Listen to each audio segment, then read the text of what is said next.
So we can go ahead and get started.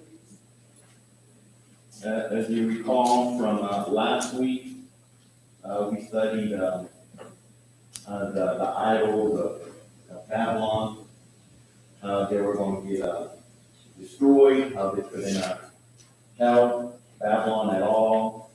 They were so helpless because of how God used Cyrus to destroy that nation. How He equipped Cyrus to conquer that nation. So now we're going to study on Isaiah 47. So if everybody can go to Isaiah 47. And this time is going to talk about the nation of Babylon, the people of Babylon, how they couldn't even help themselves from this destruction. And we're going to talk about how they relied on witchcraft, dark magic, how they believe in horoscopes, all kinds of things, temptations, spells. Babylon was known for that. But before we continue, let's go ahead and pray. Father, Almighty God in heaven, thank you for this wonderful day that you gave us, Father of life, and give us the blessing to be here to learn more about you, more about your word, Father. Please help us to study the history of Israel so that way we don't make the same mistakes here in our current time, Father. Please help us to always show these words, the light of your word to the world, Father. Please help us to digest this, to take it in, Father, so we can be the light of the world, Father. Most of all, never let us be Jesus Christ, who gives his life for us, Father. This is his name, pray.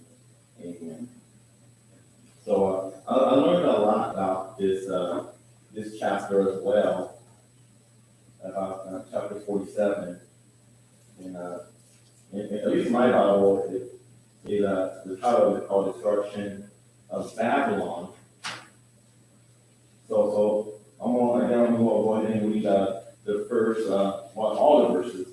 So it's only 15 of them.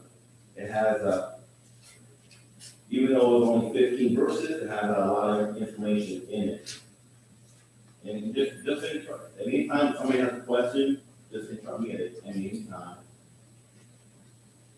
So let's go ahead and read these 15 verses. And before I start, this is actually God speaking to the nation of Babylon. So as we read this, keep that in mind. It's actually God speaking, except for the fourth verse. The fourth verse, that's when Isaiah is speaking, because of all things that he's hearing from God. So let's go ahead and begin. Come down and sit in the dust. O virgin, daughter of Babylon, sit on the ground without a throne. O daughter of the Chaldeans, for you shall no more be called tender and delicate. Take the millstones and grind meal. Remove your veil. Take off the skirt. Uncover the thigh. Pass through the waters, the rivers. Your nakedness shall be uncovered. Yes, your shame will be seen. I will take vengeance I will not arbitrate with a man. Sit in silence and go into darkness, O daughter of the Chaldeans. For you shall no longer be called the lady of kingdoms. I was angry with my people. I profaned my inheritance and given them into your hands. You showed them no mercy. On the elderly, you laid your yoke very heavily, and you said, I shall be a lady forever, so that you do not take these things to heart, nor remember the latter end of them. Therefore, hear this now. You who are given to pleasures, who dwell securely, who say in your heart, I am, and there's no one else besides me. I shall not sit as a widow, nor shall I know the loss of children. But these things shall come to you in a moment, in one day, the loss of children and widowhood. They shall come upon you in their fullness, because the multitude of your sorceries, the great abundance of your enchantments. For you have trusted in your wickedness, you have said, no one sees me. Your wisdom and your knowledge have warped me. And you have said in your heart, I am, and there's no one else besides me. Therefore, evil shall come upon you. You shall not know from where it arises, and trouble shall fall upon you. You will not be able to put it off, and desolation will come upon you suddenly, which you shall not know. Stand now with your enchantments in the multitude of your sorceries, in which you have labored from your youth. Perhaps you will be able to profit, perhaps you will prevail. You are weary in the multitude of your counsels. Let now the astrologers, the stargazers, and the monthly prognosticators stand up and save you. For what shall come upon you? Behold, there shall be a stumble, the fire shall burn them. They shall not deliver themselves from the power of the flame. It shall not be a coal to be warmed by, nor a fire to sit before. Thus shall they be to you with whom you have labored, your merchant from your youth. They shall wander, each one to his quarter. No one shall save you.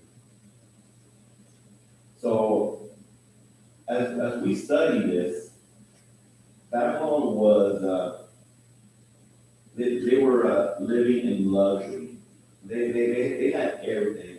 They had every kind of business you could think of as far as the luxury is concerned. They traded in silver and gold, incense, frankincense, pearls, scarlet, purple. They could all those things. So they live in luxury. And usually, when you live in luxury, you forget about God. And also keep in mind, this is a prophecy 125 years before its time. And the people of Israel, also during the time of Isaiah, during this time probably, when he wrote this, the people of Israel, and I'm talking about probably the north and southern, they were also living in prosperity. Those were happy times for them. But guess what? Because even though they were living in happy times, they forgot about God. And God used Babylon to actually punish Israel. But Babylon now was being far worse than Israel.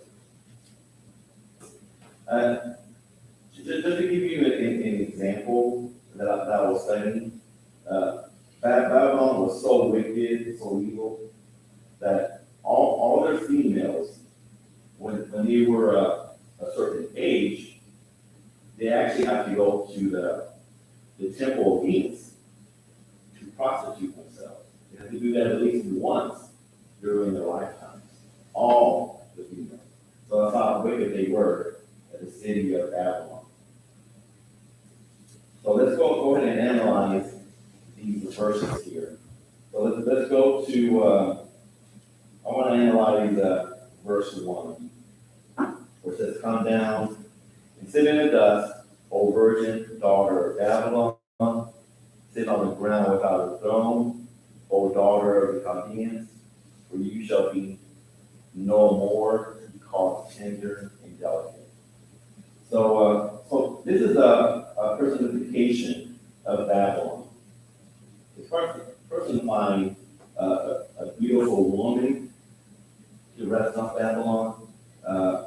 She was also very, very tender, very, very delicate. So this was how Babylon was. That's how, in the descriptive language, it looked like a beautiful woman. When we mentioned the virgin daughter of Babylon, sit on the ground without a throne. So all these things are going to be taken from her. She's no longer going to be, as we're going to see in the later verses, she's no longer going to be this tender and delicate woman. So let's continue, because the next verse is actually going to take away all those things from her. "Take the millstones and grind meal. Remove your veil, take off the skirt, uncover the thigh, pass through the rivers." And so basically, this woman, and it's referring to the females of Babylon, they're going to be like servants now. They're going to be, actually, worse than that, they're going to be more like slaves. They're going to be doing very menial, very labor-intensive work. They're going to be grinding. They're going to be grinding corn. According to this, they're going to be grinding corn. And I remember that my mother had one of these hand grinders, and she would actually grind corn for corn tortillas. So basically what they were doing, they were the way I studied this was to be very hard work for females during that time. They were very intensive. It was they were doing this all day. So when they were doing this, they had to actually go through rivers and waters. Of course, they didn't have their veil anymore, so they had to remove that veil from their face. So they were no longer in this luxury environment. So I've actually experienced what they were doing to others. When it says they had to take off their skirts, it doesn't mean that they were completely nude. It's just because they were slaves when they went through the waters and rivers. They actually had to set them up a little bit so that way they can walk through these waters as a slave. So that's what I mean by uncovering the thighs and pass through the waters. So they were actually servants and they were actually slaves. They were humble because they were so prideful. The people of Babylon was very prideful and that they were very confident. They thought they were living luxury all their lives. And it says in verse 3, "Your nakedness shall be uncovered, yes, your shame will be seen. I will take out vengeance, and I will not arbitrate with a man." Okay, so it was God's will. Nothing will stop God to actually destroy Babylon. And when it says I will not arbitrate with a man, that means no man can plead with God. Nobody. God already had it set that Babylon was going to be destroyed. There's nothing that can change his mind. But that almost reminds me of the Day of Judgment. The Day of Judgment is set on a certain day, and there's nothing that can prevent that. When God says to mind on something, it will be done because of evil, because of sin, because of wickedness. So, for one, when God has something in mind, it will be done no matter what. And then verse 4. As for our Redeemer, the Lord of hosts is his name, the Holy One of Israel. Sit in silence and go into the darkness, O daughter of the Chaldeans. So when this happens to the people of Babylon, they're going to be in grief, they're going to be in mourning. This is something terrible happened to us. We'll be in grief, we'll be in mourning, especially maybe if a child passes away or your spouse passes away. You're going to go to a silent place. You might even go to somewhere that's dark and just be by yourself, just to be in grief. So this is what the people of Babylon are going to be going through. They're going to be grieving, they're going to be mourning, they'll be sitting somewhere in silence, and they're going to go into darkness. And it says here, for you shall no longer be called the Lady of Kingdoms. For you shall no longer be called the Lady of Kingdoms. So they will lose their luster. Babylon will lose its beauty. It will no longer be nations of nations. They will not control other nations. They will lose that position. And then verse 6. I was angry with my people and profaned my inheritance. Just want to stop there. So this is God saying that he was angry with the people of Israel.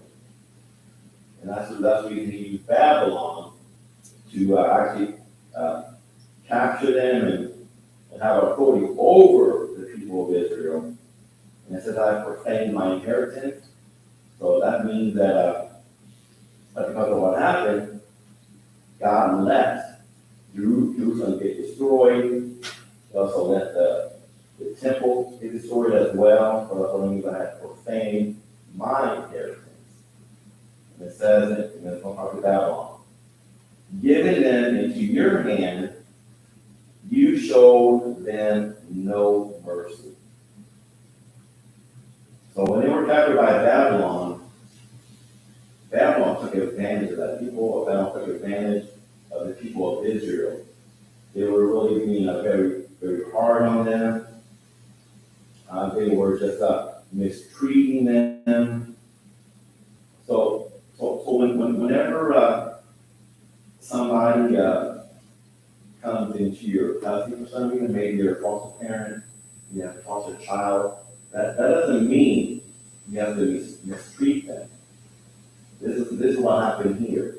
The people of Babylon were mistreating the people of Israel so badly that in the next verse is going to say that they treated also the elderly very badly. They had no respect for the elderly at all.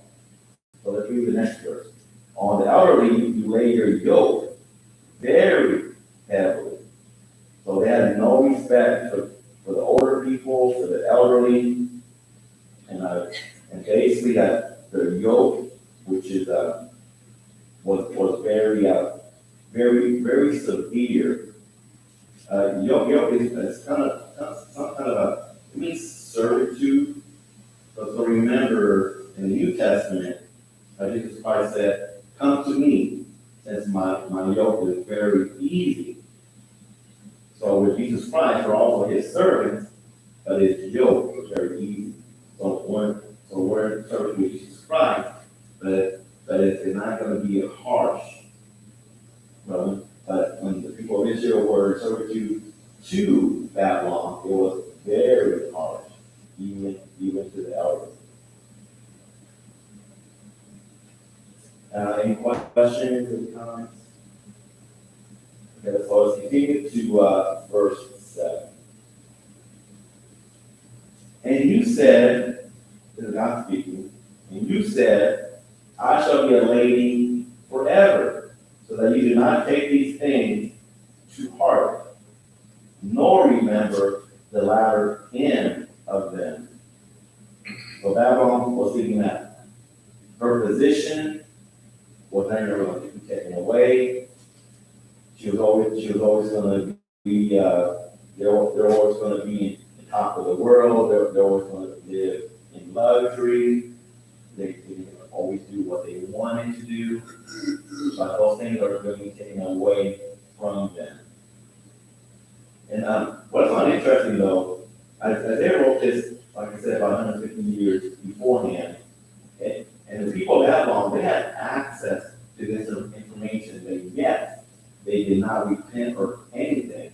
They did not repent. At least with Assyria, when they were told to repent, they repented. But then later on, they were restored as well. But at first, they did repent. Where the city of Babylon got this information, and then they did not take heed, and they were restored. So let's continue here. Verse 8. Therefore, hear this now, you are given to pleasure, who dwell securely, who say in your heart, I am, and there's no one else besides me. So they were so deep in their sin, and anything that nobody or anything could stop them from doing those terrible things that they were doing. And besides, they were saying that I am, there's no one else besides me. Only God can say that. Yet the people of Babylon were saying this to themselves. I am, and there's no one else besides me. So they were thinking that they were like gods as well, but they were not. They could not. When Cyrus came upon them very suddenly, they could not defend themselves. And then the next verse it says, I shall not sit as a widow, nor shall I know the loss of children. So now they're very egotistical. They're very confident. They're very prideful, but they want to be humble. But they're saying here that they're not going to know the feeling of being a widow, or they're not going to know that feeling of losing children. So these people were thinking that they were top of the world and nothing's going to hurt them. But soon we're going to learn that they're going to experience both of those things, what a widow experiences and what the loss of children feels like as well, pretty soon. And one thing interesting when I was reading these verses too, a lot of these verses are actually found in the book of Revelation. And of course, the book of Revelation is a lot of figurative language, a lot of symbolic language. It does talk about Babylon in the book of Revelation, but this Babylon is mainly all the cities that are like the ancient Babylon, all the current cities from Rome until now. If we can go back there, so I just want to show you how similar it is to what we read in Isaiah. So we can go to Revelation 3:17. So Revelation 3:17. I just want to read that one verse to you.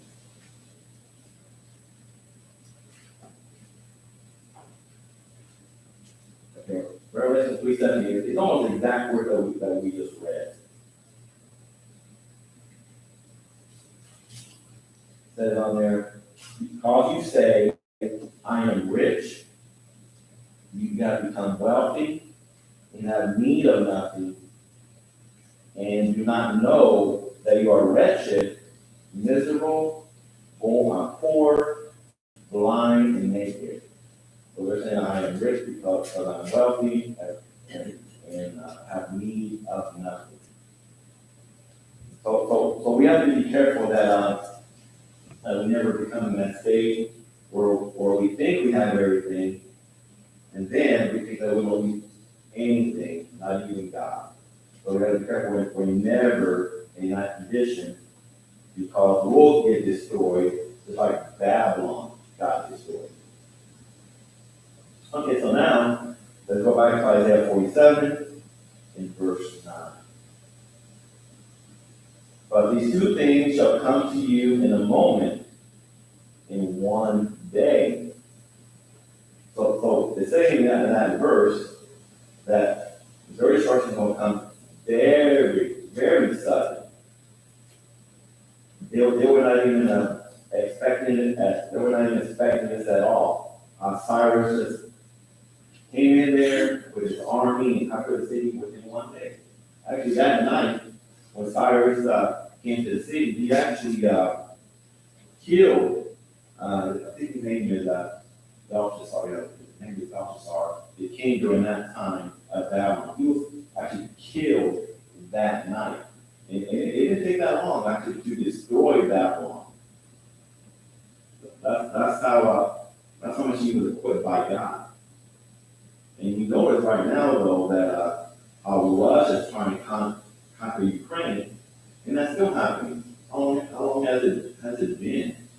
It started in February, and we're already in July, so it's been going on 5 months. But Cyrus only took one day, just one day, with God's help, to destroy Babylon. Okay, and also if you want to read that account about that, it's going to be in Daniel chapter 5, verse 30, if you ever want to go to that account, what happened during that time.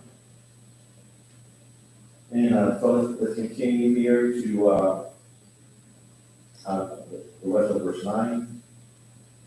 So now that they were experiencing loss of children and widowhood, they shall come upon you in their fullness, because of the multitude of their sorceries, for the great abundance of your enchantments. So basically, all God's fury is coming upon them in full. They're getting paid in full because of all their sorcery, their magic, all their wickedness. And they're going to experience just like a widow experience, they're going to experience like loss of children. So it's going to be in full. It's going to be paid in full. And apparently, a lot of things originated from Babylon. The art of astrology, the horoscope, all that originated from Babylon. Right now, I don't think horoscopes are as prominent now compared to what 10 years ago, when the paper had all kinds of sayings about the horoscope, and people would look at that every day, go to that section of the newspaper, and of course, nobody reads paper now. But we got to be careful that we know where this stuff comes from, and that we cannot rely on people. Because people rely on those things in order to guide their lives. And the reason people rely on that, can somebody tell me why people rely on horoscopes and things like that? Can somebody tell me why? Sometimes for the future, so they're more for the future. Yeah. While we're on that, you have God in your life. Mm-hmm. That's what I always heard people say. Susan, fortune teller, I worked for a lady in Chapel, and she found this one, and actually told her, all this is going to take place in her life. She was, looking at what this woman was after, and she paid her big money. Those numbers was coming in, because I was a teacher. But I know, and like I say, with astrology, newspapers, or that said about my sign today. Just each day is a choice. Yeah. And you're right about that, Andrew. That why rely on me for those things And it just baffles me because well, we got so much evidence in the Bible or the Word of God that God is real, and that everything that was foretold in the past did happen. So everything we rely on here, but the reason why also that they relied on these things, but they didn't know their future, is because they rejected God. They do not believe in God. We as humans have to believe in something. We have to worship something. That's a human nature. We have to believe in something. When you reject God, you're gonna actually believe on these other things, and these other things are not going to be, once you get into those things, you're going to do very ungodly things. So that's the reason you can't stray away from God. So that way we don't, that way we won't stray away from the path. That way we know the difference between good and evil. When you go through these things, you're not going to know the difference between good and evil. You're going to be so gullible and just get into the things that they tell you to do. I think that people go to them because they want something to guide them, but they want it to be on their terms and not on God's terms. They want to be able to still have their parties and their fun and stuff like that. Where, with God, it's this way and that's it. That's very true. About the rules. With God, you have a certain standard that we have to live by. And that is set, it doesn't change. So with looking into them on the advocates of the God, they don't have to follow those rules. They don't want to follow those rules because that's going to interfere with their lost of everything else that they want. So it makes you feel good. It's basically feelings that they go by.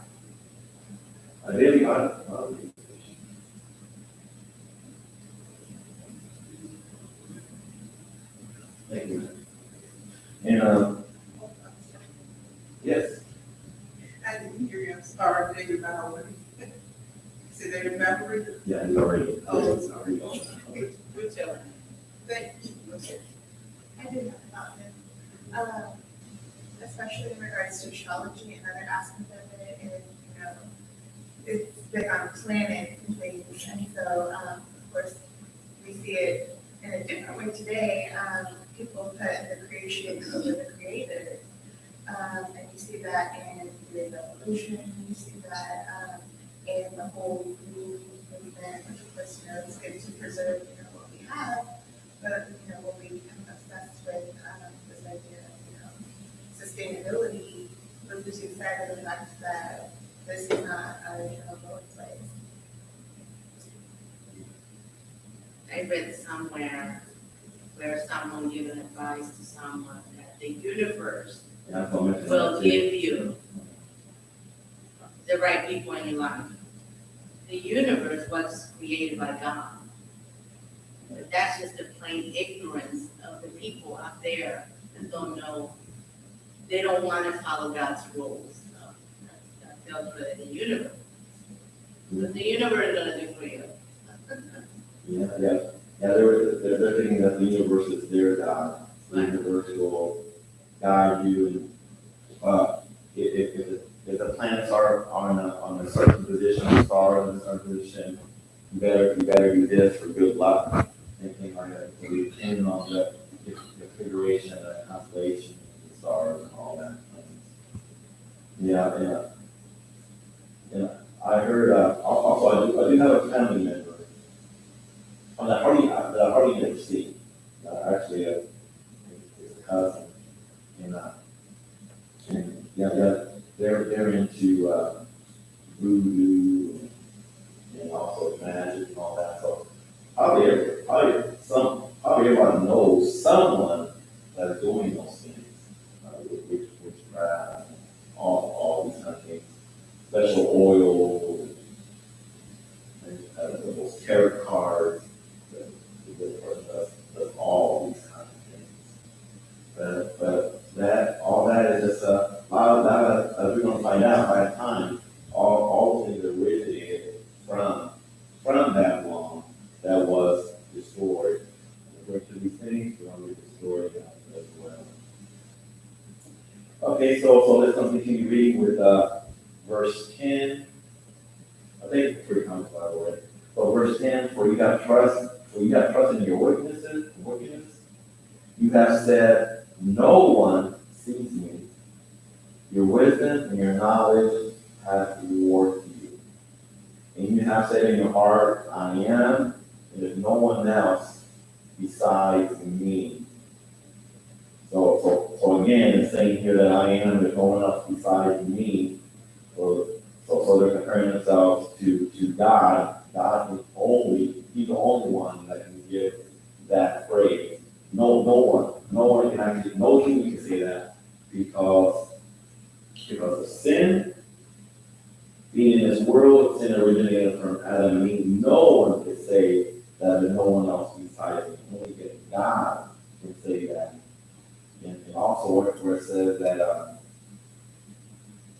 on here that your wisdom and your knowledge have rewarded you because of this self-knowledge that you're gaining, you think that you know everything, and that you don't need God's knowledge because you have everything that you need to know. It almost reminds me about Romans 1:22, where it says that because of your wisdom, you are blinded. You are blind. And God letting you stay in that state because of your self-inflicted wisdom. Okay, so now let's go and continue here. Let's continue with verse 11. Therefore, evil shall come upon you.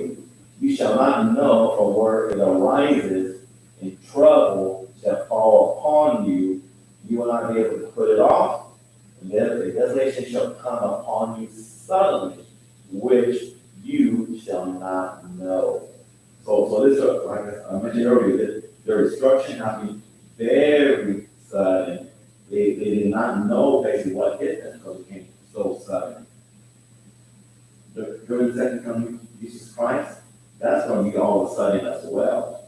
This happened overnight, over 24 hours. When Jesus comes back again, they said, I don't know if even a second is going to pass. It's going to have to blink of an eye when that happens. Then it will be too late for the people that were never part of God, didn't have that faith in God, not a child of His. All these people here were basically either they were killed in Babylon, either they were killed or they became slaves and servants of Persia.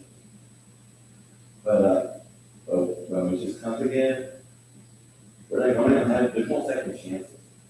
There's going to have to be combined. So we got to make sure that they were prepared during that night when that happened, because they were living in luxury. They were known to be partying, but at that night they were all drunk. They were actually drinking from the vessels of things that were in the temple of Jerusalem. So they were doing all kinds of evil while getting drunk. And if you want to read more about that, that's also going to be in the book of Daniel, chapter 5.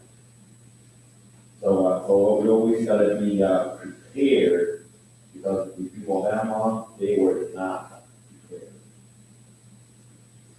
Okay, now we're going to talk about verse 12, how their magic is not helping at all.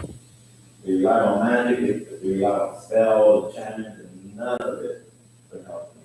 So verse 12. Stand now with your enchantments and the multitude of your sorcery in which you have labored from your youth. Perhaps you will be able to profit, perhaps ye will prevail. So actually God's making a mockery of them. He's actually saying, well, what can your champions do? Maybe they will help you, maybe you will prevail, but we know that's not gonna happen. God will just be sarcastic with them. And, yeah, and as I've been reading this, I've been,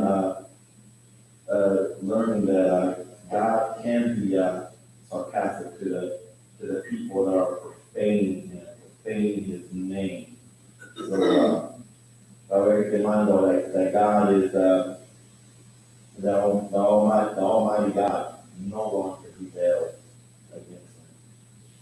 Okay, number 13. You are weary in the multitude of your counsels. Let now the astrologers, the stargazers, and the monthly procrastinators stand up and save you from what shall come upon you. So bring your astrologers, bring your stargazers, bring your magicians. None of them will be able to help you. And I actually had to look up what prognosticators are. They are actually, these are people that can tell the future, things that can tell the future, and then what says monthly, these are things that are given to the king, what's going to happen a month in advance as far as the future is concerned. Okay, and he told that they shall be a stumble, the fire shall burn them, they shall not deliver themselves, they won't be able to help themselves, they're going to be defenseless, there's nothing that they can do. It shall not be a coal to be warmed by, nor a fire to set before. So when destruction is done, it's going to be so swift, so decisive. There's not going to be nothing around for even to warn themselves, because everything's going to be destroyed with fire. Now the last verse, let's read verse 15 real quick. Thus shall they teach you with whom you have labored. Your merchants from your youth, they shall wander each one to his quarter. No one should save you. Like I said earlier, they had a lot of merchants there that sold a lot of precious things. Also, there was a lot of business again in magic. And once it's came upon them, they helped nobody, they just hid themselves and just try to protect themselves without hitting anybody else. So we gotta make sure that we never fall prey to thinking that someone could help us, not rely on other people besides God. Okay, well, thank you everyone. So we'll read chapter 48 for the next